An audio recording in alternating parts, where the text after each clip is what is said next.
Hi there, this is Renee Whitaker, and this was my process for emulating a pro photographer's work. The photographer that I went with was Laura Ferroni.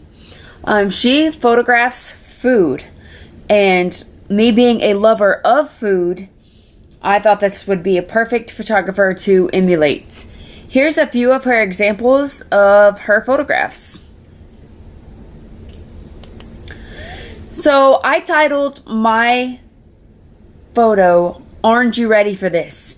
I decided to use mandarin oranges as my main subject in my photograph, and trying to figure out what background I wanted to use ended up being the hardest part.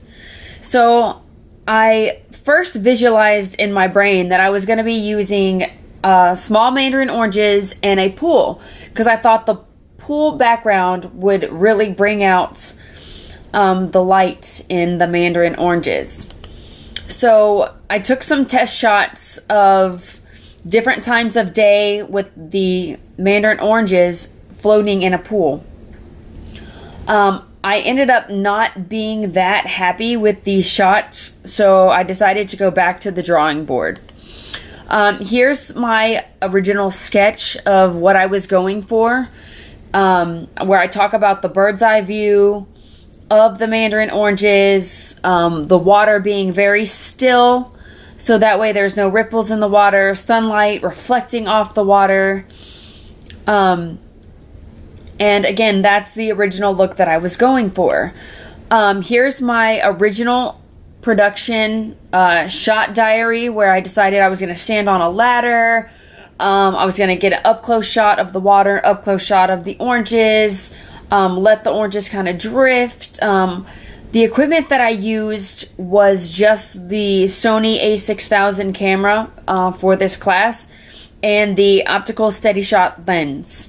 I also used the tripod just because it was easier for me if I'm leaning over water and I drop the camera. If it's attached to a tripod, then it won't fall into the water. The lighting was going to be just the sun. So here's the original photograph of Laura Ferroni that I wanted to emulate.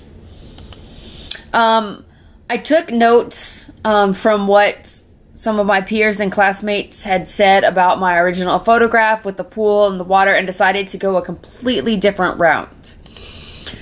So I went out and I just found a bunch of backgrounds that I thought would look really good with the mandarin oranges, and more backgrounds that would emulate the type of work that she does. So using Lightroom and Photoshop, I went in, did some editing on backgrounds, changed up lighting, brightened up the oranges, got rid of backgrounds, as I said before, and just kind of played around with it until I found exactly what I was looking for. So these were the my 4 final shots that I decided to go with. And here is her work, and then my shot right next to it. I decided to go with the more rustic-y looking background because her photo does look like it's apples in a wild field of grass. I learned a lot from this, that photographers really make their photographs look easy, and there's so much behind the scenes work that goes in it that people just fail to remember. Thanks, guys.